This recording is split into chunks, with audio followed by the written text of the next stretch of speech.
Hello friends, welcome to Sneha's cooking diary. இன்றைக்கி lunch recipe egg biryani தான் செய்ய போகிறோம். 200 கிராம் ரைஸ் தான் எடுத்துருக்கு. 6 எக் பாயில் பண்ணி வச்சுக்கோங்க.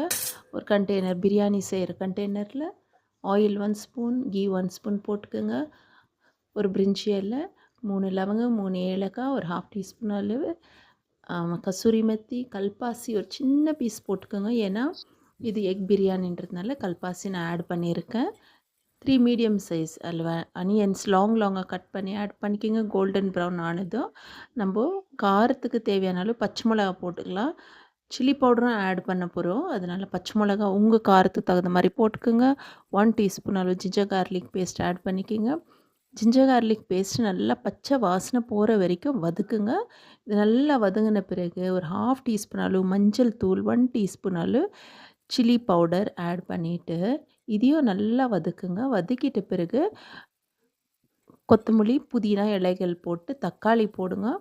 தக்காளி வந்து நல்லா ஸ்மாஷ் ஆகி நல்லா வதங்கணும் நம்மளுக்கு. அதுக்கு நம்ம உப்பு போட்டுக்கலாம். உப்பு போட்டு நம்மளுக்கு குயிக்காக இந்த டொமேட்டோ ஸ்மாஷ் ஆகிடும்.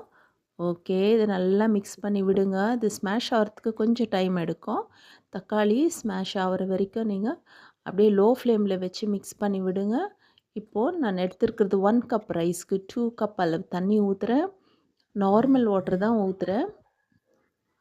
க்ளோஸ் பண்ணி வச்சுடுங்க.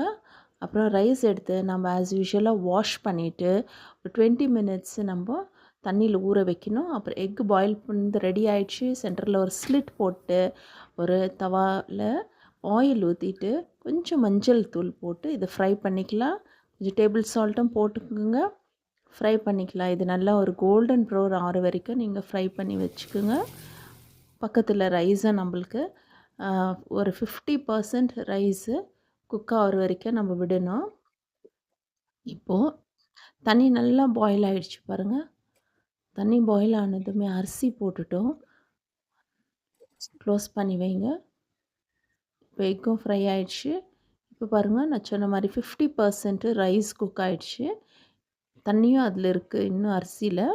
இப்போ இந்த ஸ்டேஜில் இன்னும் 50% ரைஸ் குக் ஆகும்போது நம்ம பாயில் பண்ணி ஃப்ரை பண்ணி வச்ச எக் ஆட் பண்ணிவிட்டு கொஞ்சம் கொரியாண்டர் லீவ்ஸ் எடுத்து ஸ்ப்ரிங்கிள் பண்ணிவிட்டு க்ளோஸ் பண்ணி வைக்கலாம். இப்போ ரைஸு அந்த எக்கோடு சேர்ந்து குக் ஆகும்போது நம்மளுக்கு எக்குடைய ஃப்ளேவர் பிரியாணியில் இறங்கி சூப்பர் டேஸ்ட்டாக இருக்கும்.